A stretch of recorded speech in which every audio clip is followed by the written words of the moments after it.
Hey everyone, how are you doing?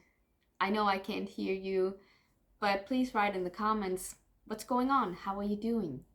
So, today I want to talk about this thing that has become so popular through the last many years and why. And this is very interesting because this thing that has become very popular, in my opinion, is meditation. Like, I hear it on all the courses I take, I hear it in all the videos I'm looking at. Like, it's so popular. It's like the new trend is to meditate, which is great because that's one of the things that I love to do and that I have been doing since I was like 10 or something, and also why it's really important and why I think it has become so popular. Because there is something wrong with our world. We know this. There's a big imbalance in the energy. And the way we grow up, as I see it, is that we grow up, we go to school, we learn to write, we learn to read, we learn to calculate, we learn all of these things about the world. We learn how to do things, which are great because that's how we have become so evolved human beings. But something that we haven't learned is, at least most of us, to deal with our emotions, to process our emotions, to feel our emotions, and actually allow ourselves to do that. And actually coming down into a body. Because the school world is all up here. This is about everything you learn is where you use your brain, which is great because we also have to activate our brain and to learn new things.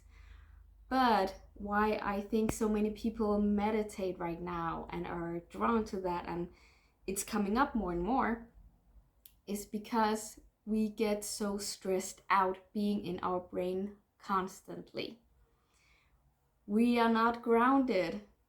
We are not in our bodies, and we haven't learned to do this, which is why I think so many people are drawn to meditation, because you get in your head and you know this, you have all of these thoughts constantly every day that are like, oh, should I do this or this? Like all of these decisions you have to make. Or did I do this right? Or I think I made a mistake. And then you get into your head and you start thinking about it. And this person said this to me, and how do I react to that? And what does it mean? And oh, did you get angry? Or you yourself are reacting to things. So we have these thoughts constantly going around in our head.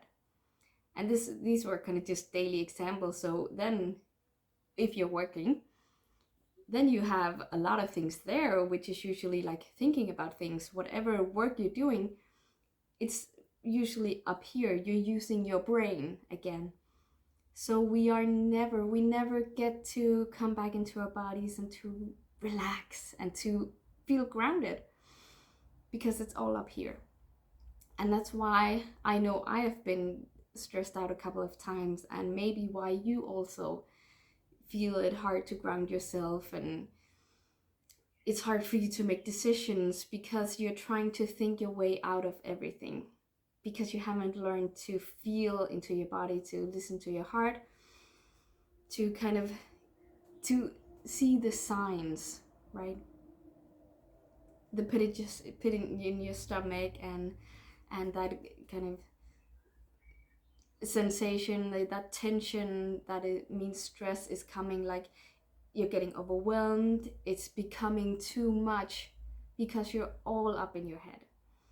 So that's why I think meditation has become so popular, and why I'm really happy that it's also getting more and more accepted, more and more used. I hear about more places, especially workplaces, where they integrate it in, or at least give make it available to go to yourself to do a meditation or something like that, because it's so important that we also keep grounded. We are human beings, we are animals, and we need to be in our body, we need to feel our body. Then we also have a soul, and our soul communicates through our body. So if you're not listening, you can't hear what's going on. And I'm very spiritual, and you're probably as well if you're listening to this. So if you've been asking a question like about your career or relationship or whatever, if you're not grounded, if you're not in your body, if you're in fear state or desperation or these kind of overwhelmed emotions, then you can't hear the answer.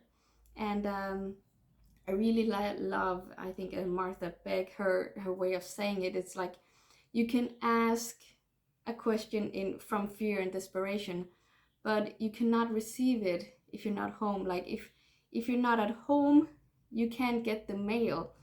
You won't get the mail, it'll just go back. So you have to be home in your body. You have to be in your body, grounded in your heart, not in your head thinking about all of these things and being logical and trying to think your way out of things. And I live from my heart, I live from my intuition, and if you're following me, you probably want the same thing, because you know deep down that it's much better, because you have this knowing of this sensation that you just know you have to do this, or you know this is what to do, or you know this is what not to do, and you always find out why, that was the right thing. If you're trying to think your way out of it, it's pretty hard, because you don't know. If you're following your intuition, my intuition says go down to the store, and I just went shopping, my mind would be like, well, I just went shopping, I'm not going to go down there. But if going down there, I meet my soulmate, or I meet a future partner, or I meet a customer, my brain cannot do that logic. This is why you have to learn to listen to intuition. So whatever you're asking for, you have to stay grounded and you have to be in yourself. And this is what meditation helps you to do. At least most of the meditation can have multiple results and outcomes.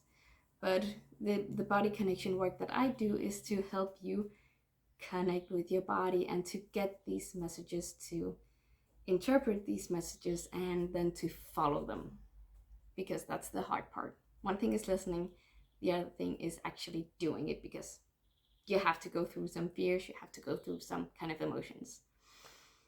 So that was the short version of this video, and why I really feel like and think that we should be more in our bodies. You should do more meditation.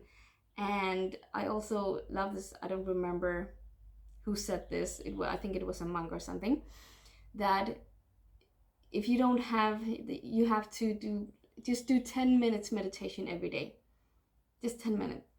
And if you don't have time for 10 minutes, you should do 1 hour, because that means that you have way too much going on, and then you need to prioritize a little bit. You can always find 10 minutes. I also believe that you can find 1 hour, whether you want to or not. That's a completely different thing. But 5 minutes, 10 minutes, 15 minutes, and preferably make it longer, because that's how you come down into your body again, how you reconnect with your body that has all of the answers. Plus, if you want to avoid stress and anxiety and so on, it's also a really good thing to practice relaxation and meditation. So thank you so much for listening. If you like this video, please give it a like, comment what you think about it and how you're doing, and subscribe if you want to hear more of my videos. And I'll see you next time. Bye.